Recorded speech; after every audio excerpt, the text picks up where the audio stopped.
18. A oração dominical. Curada pelo Mestre Divino, a sogra de Simão Pedro ficara maravilhada com os poderes ocultos do Nazareno humilde, que falava em nome de Deus, enlaçando os corações com a sua fé profunda e ardente. Restabelecida com sua saúde, passou a reflexionar mais atentamente acerca do Pai que está nos céus, sempre pronto a atender às súplicas dos filhos. Chamando certo dia o genro para um exame detido do assunto, consultou-o sobre a possibilidade de pedirem a Jesus favores excepcionais para sua família. Lembrava-lhe a circunstância de ser o mestre um emissário poderoso do reino de Deus que parecia muito próximo. Concitava-o a ponderar ao Messias que eles eram dos seus primeiros colaboradores sinceros e a enumerar-lhe as necessidades prementes da família, a exiguidade do dinheiro, o peso dos serviços domésticos, a casa pobre de recursos, situação em que as imensas possibilidades de Jesus, cheio de poderes prodigiosos, seriam capazes de remediar. O pescador simples e generoso, tentado em seus sentimentos humanos, examinou aquelas observações destinadas a lhe abrir os olhos com referência ao futuro. Entretanto, refletiu que Jesus era mestre e nunca desprezava qualquer ensejo de bem ensinar o que era realmente proveitoso aos discípulos. Acaso não saberia ele o melhor caminho? Não viam em sua presença alguma coisa da própria presença de Deus? Guardando, contudo, indeciso o espírito em face das ponderações familiares, buscou uma oportunidade de falar com o Messias acerca do assunto. Chegada que foi a ocasião, o apóstolo procurou provocar muito de leve a solução do problema, perguntando a Jesus com a sua sinceridade ingênua: Mestre, será que Deus nos ouve todas as orações? Como não, Pedro? Respondeu Jesus solicitamente. Desde que começou a raciocinar, observou o homem que, acima de seus poderes reduzidos, havia um poder ilimitado que lhe criara o ambiente da vida. Todas as criaturas nascem com tendência para o mais alto e experimentam a necessidade de comungar com esse plano elevado, donde o Pai nos acompanha com o seu amor, toda justiça e sabedoria, onde as preces dos homens o procuram sob nomes diversos. Acreditarias, Simão, que em todos os séculos da vida humana recorreriam as almas incessantemente a uma porta silenciosa e inflexível, se nenhum resultado obtivessem? Não tenhas dúvida. Todas as nossas orações são ouvidas. No entanto, exclamou o respeitoso discípulo, se Deus ouve as súplicas de todos os seres, por que tamanhas diferenças na sorte? Por que razão sou obrigado a pescar para prover a subsistência, quando Levi ganha bom salário no serviço dos impostos, com a sabedoria dos livros? Como explicar que Joana disponha de servas numerosas, quando minha mulher é obrigada a plantar e cuidar da nossa horta? Jesus ouviu atento essas suas palavras e retrucou: Pedro, precisamos não esquecer que o mundo pertence a Deus e que todos somos seus servidores. Os trabalhos variam conforme a capacidade do nosso esforço. Hoje, pescas, amanhã pregarás a palavra divina do Evangelho. Todo trabalho honesto é de Deus.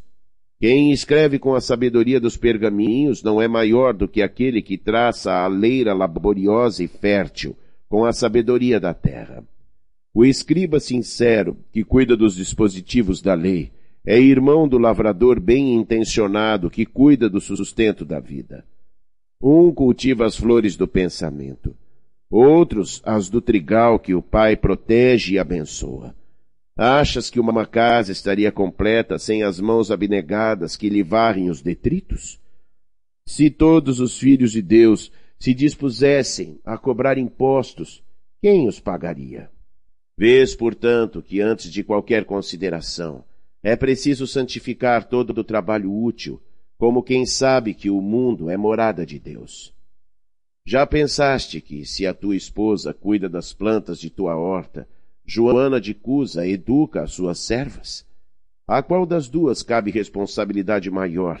A tua mulher que cultiva os legumes? Ou a nossa irmã, que tem algumas filhas de Deus sob sua proteção? Quem poderá garantir que Joana terá essa responsabilidade por toda a vida?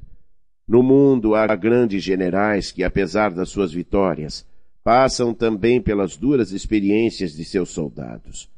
Assim, Pedro, precisamos considerar, em definitivo, que somos filhos e servos de Deus antes de qualquer outro título convencional dentro da vida humana. Necessário é, pois, que disponhamos o nosso coração a bem servi-lo, seja como rei ou como escravo, certos de que o Pai nos conhece a todos e nos conduz ao trabalho ou à posição que mereçamos. O discípulo ouviu aquelas explicações judiciosas e, confortado com os esclarecimentos recebidos, interrogou: Mestre, como deveremos interpretar a oração? Em tudo, elucidou Jesus, deve a oração constituir o nosso recurso permanente de comunhão ininterrupta com Deus. Nesse intercâmbio incessante, as criaturas devem apresentar ao Pai, no segredo das íntimas aspirações, os seus anelos e esperanças, dúvidas e amargores. Essas confidências lhes atenuarão os cansaços do mundo, restaurando-lhes as energias, porque Deus lhes concederá de sua luz. É necessário, portanto, cultivar a prece, para que ela se torne um elemento natural da vida, como a respiração.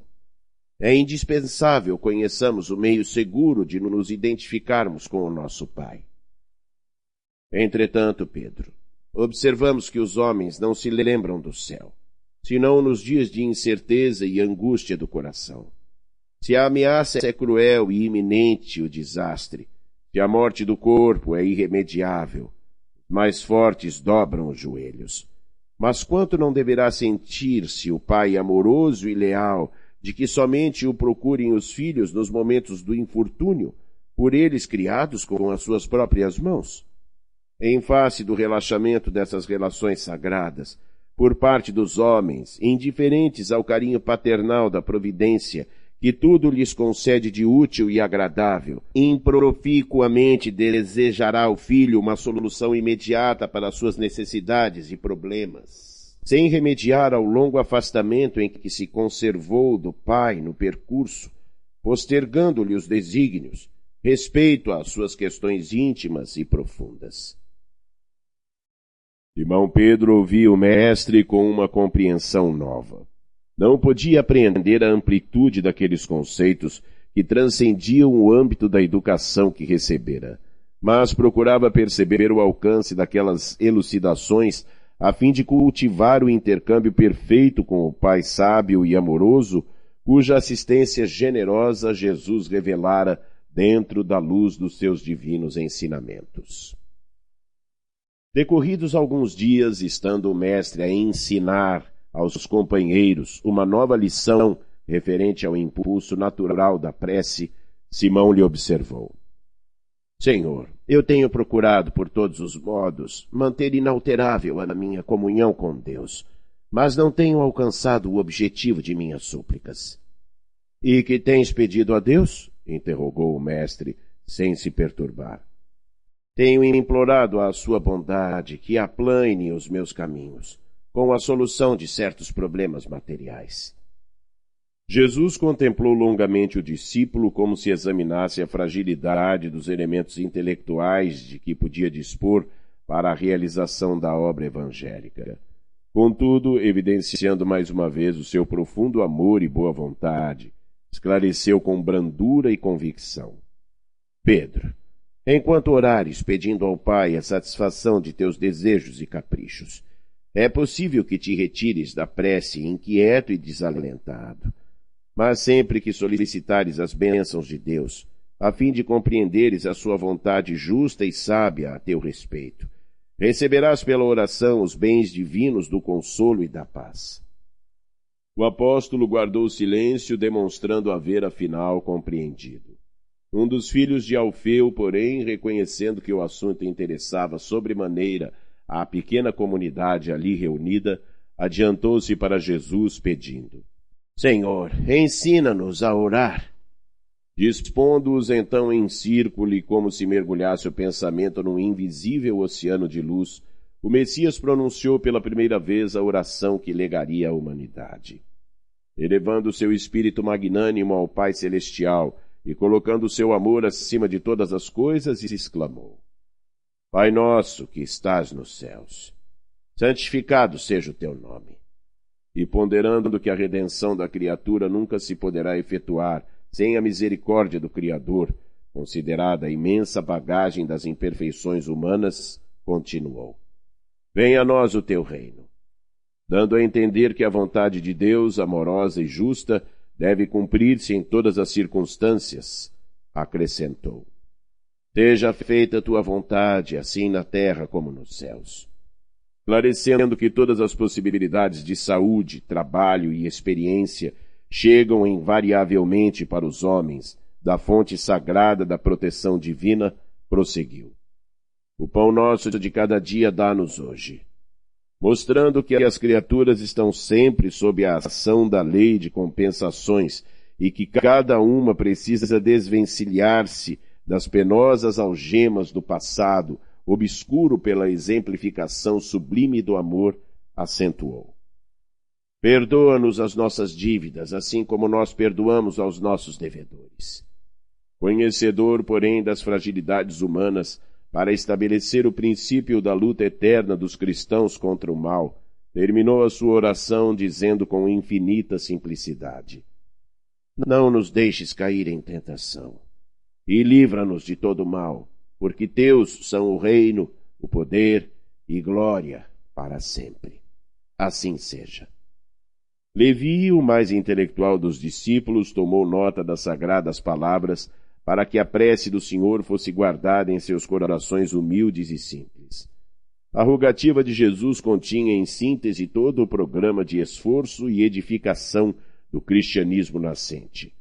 Desde aquele dia memorável, a oração singela de Jesus se espalhou como um perfume dos céus pelo mundo inteiro.